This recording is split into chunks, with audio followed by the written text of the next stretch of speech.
Welcome back. Now, in more news, the UPA is reaching out to the DMK, which has threatened to pull out of the alliance over India's vote at the UN Human Rights Council. P. Chidambaram, A.K. Antony and Ghulam Nabi Azad are flying to Chennai to meet Karunanidhi this evening to sort out issues. The DMK patriarch had yesterday written another letter to the Prime Minister and Sonia Gandhi asking the government to push for an international probe into war crimes in Sri Lanka.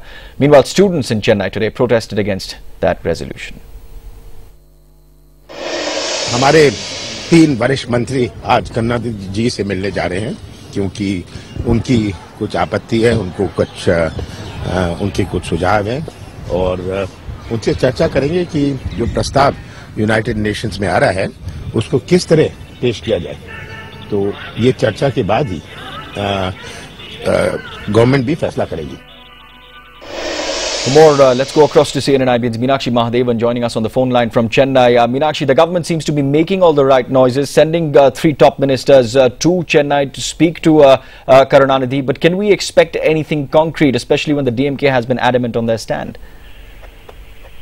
Well, Arunodaya, we have seen DMK being adamant before, and we've seen the same scenario play over several times before. Karunanidhi first threatening to pull out, then Congress sending over their ministers to speak to him, and in the end, everything getting sorted out. We saw this the last time the vote was coming up in UNHRC. We are seeing this again this time. We'll have to really wait for that meeting in the evening to see what really transpires between Congress and the DMK. But at the moment, Arunodaya, definitely political observers believing that this is political posturing by Karunanidhi. We have seen him do this in the past. He wants to really emerge as a true champion of the Tamil cause.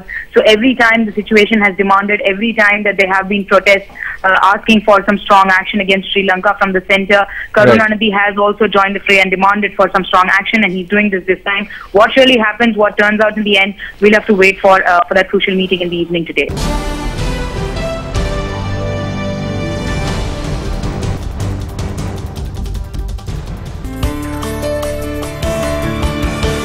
The US's resolution against Sri Lanka that is there at the moment calls for unfettered access for independent probes into human rights violations there in Sri Lanka.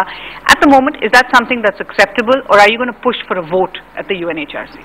First of all, the resolution on Sri Lanka in the Human Rights Council is uncalled for. That is our position. We don't think there's need for international community to get involved in Sri Lanka at this point, because we are doing what we have to do on a step-by-step basis. So any content of the resolution for us is really not helpful. It only creates a kind of a bare ill feeling among some communities, both in Tamil Nadu and in Sri Lanka, and this unfortunately has created a sense of tension for nothing. Right, you're talking about that sense of tension. In fact, in Tamil Nadu, schools and colleges are closed. Students are out protesting. The DMK is threatening to pull out of the government altogether if the government doesn't include tougher language in the resolution, including the use of the word genocide. What is your reaction to that? All uninformed. Those who are agitating against Sri Lanka and Tamil Nadu have not visited Sri Lanka recently. They have never gone there. They are going by hearsay and on the basis of lobbying by the LTT sympathetic groups abroad who living outside the country, whose fantastic theories of what is happening on the ground have become the basis of these agitations. Very unfortunate. Some of the agitations have taken the form of a terrorism. In fact, some Sri Lankan innocent monks, innocent pilgrims, both Tamil pilgrims and Christian pilgrims have been attacked.